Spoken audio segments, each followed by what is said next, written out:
In today's video, I'm going to teach you how to customize Shopify Motion theme. First, log into your Shopify admin dashboard.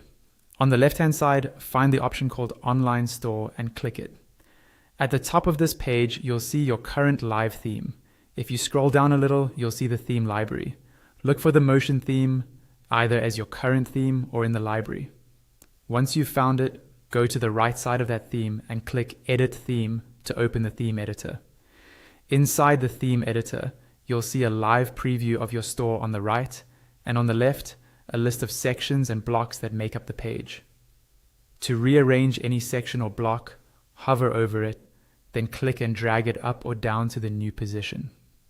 If you want to delete something, hover over it until you see the trash icon on the right, then click that.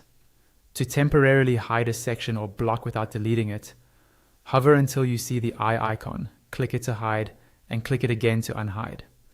Some sections contain blocks inside them, like items within a group. To view these, click the small right-pointing arrow to the left of a section name.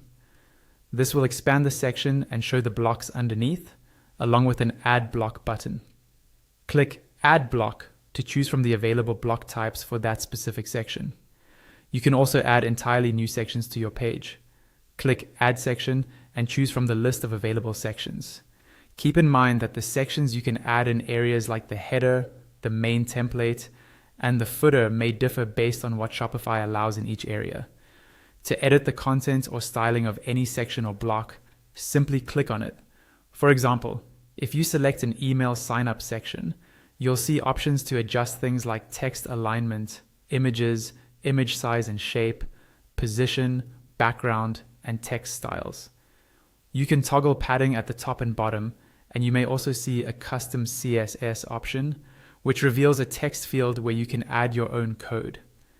These options will vary depending on the section or block you're working with.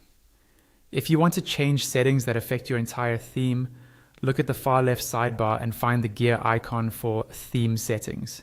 Here you can adjust global options such as colors, typography, icons, animations, product settings, cart behavior, social media links, favicon, search settings, extras, and custom CSS.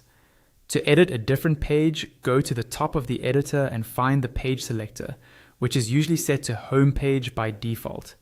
Click it, and a drop-down will appear. Choose the type of page you want to customize, for example, products, then select default product. The preview on the right will switch to that page, while the sections and blocks for that page remain editable on the left as before. Once you're happy with your changes, don't forget to go to the top right corner of the editor and click Save. This will apply all of your customizations to the Motion theme on your store.